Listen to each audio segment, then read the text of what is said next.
Hi, and welcome to this presentation of Information Politics, an article authored by Thomas H. Davenport, Robert G. Eccles, and Lawrence Prusak. We begin with some background information on the article. These authors researched 25 companies over a 2-year period, and several of the companies are well-known household names. The authors discovered 5 primary models of how information is managed, and after defining each model, evaluated their relative effectiveness along several dimensions, such as information quality, efficiency, commonality, and access. In the end, they determined that managers have incomplete and non-normalized information, and that, like power, information exists in an organization but is owned, and those who have it do not wish to share it. The authors advised the reader to recognize which model may be either in place at an organization or perhaps best suited for it, and then make an active choice to follow it. The authors provide the reader with methods to manage the politics of different situations. Let's begin with our survey of the 5 information models. The first model is known as technocratic utopianism. The authors contend that the owner is traditionally information services or information technology, and the approach is to build a database with minimal redundancy. The assumptions for organizations using this model is that technology will solve all problems. However, organizational and political issues don't exist in these organizations, and as such, truly typify the nature of utopia. Approximately 1/3 of the firms analyzed in this study use this model, and participation, as you might imagine, by IT is very high, however very low by others. The model succeeds because it generally ignores the function of politics. The second model discovered by the authors is anarchy. In this model, no one owns information at the corporate level. Results from other attempts that fail is generally how anarchy is present in an organization. It's not generally chosen. There are several organizations that meet this criteria. However, the authors did not quantify them in their study. In an information model using anarchy, everyone generally has to participate because everyone typically manages their own information, no one shares, and no one truly has the full picture of anything. There is really no political nature for an anarchy model because there's no worrying about what anybody else knows or doesn't know about. The third model is feudalism. Individual executives in a feudalism system own their respective pieces of data, and every department head decides what's best for them. The assumptions here is that there is a strong divisional autonomy within the organization, and that specific product choices are made by individual lines of business based on budgets or based, frankly, on whatever criteria that business owner cares about. It is unfortunately the most prevalent model in the study, and in these models, many folks participate, however they do so in isolation. It's a very destructive model politically, as islands of information and alliances get formed amongst executives. Again, really not enabling the business to grow because no one person or one department has full visibility into anything. The fourth model, which is one that's actually ultimately promoted by the authors, is monarchy. In this model, the CEO or his or her delegate typically owns the information structure, and as such, the power that goes with it. This model is all about control and is often employed when a power shift is underway, either internally or perhaps through a merger or acquisition activity. Like the model we discussed several models back, it tends to lead to anarchy when the individual holding all this power departs or is replaced.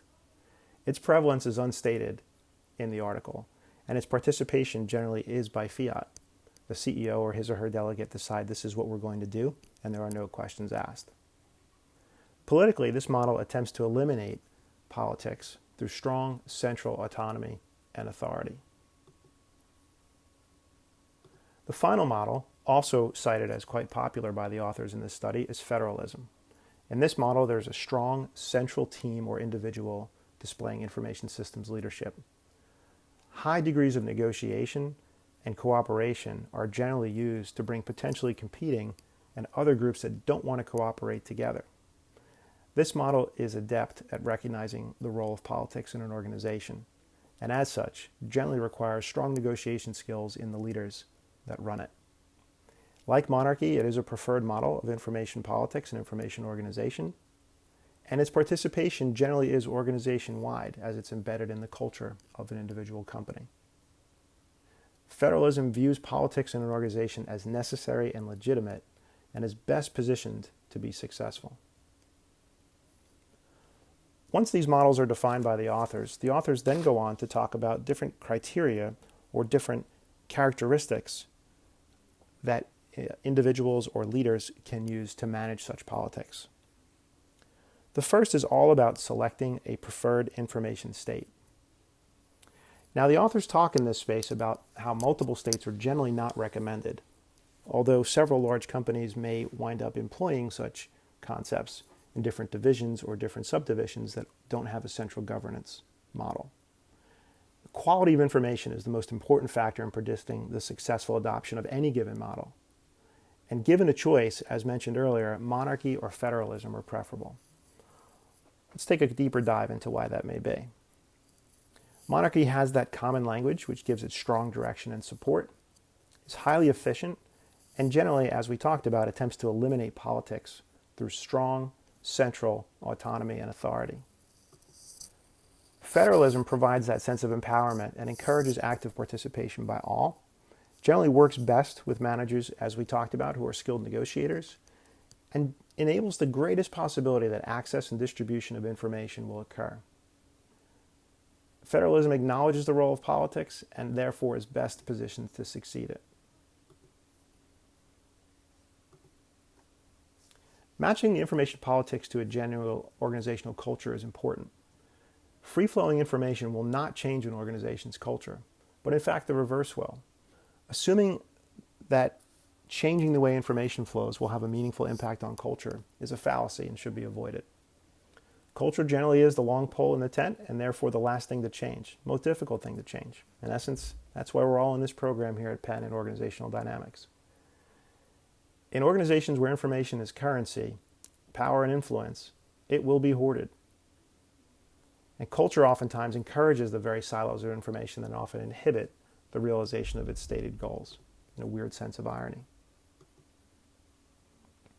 Practicing technological realism is the third point or the third method the authors provide for dealing with information politics. They encourage us to keep the efforts on change focused. Going too big too soon can derail change efforts.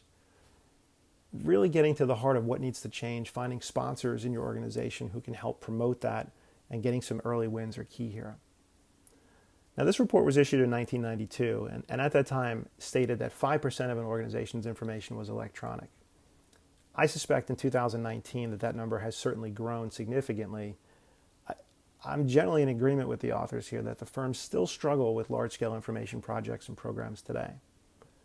The key to success here is to build on common, open, and standardized platforms. The fourth method the authors advise those wishing to challenge and conquer information politics to employ is electing the right information politicians. Departmental managers or owners of information, not necessarily system or technical owners, are the ones that are truly primarily responsible for carrying out and delivering on an organization's day-to-day mission.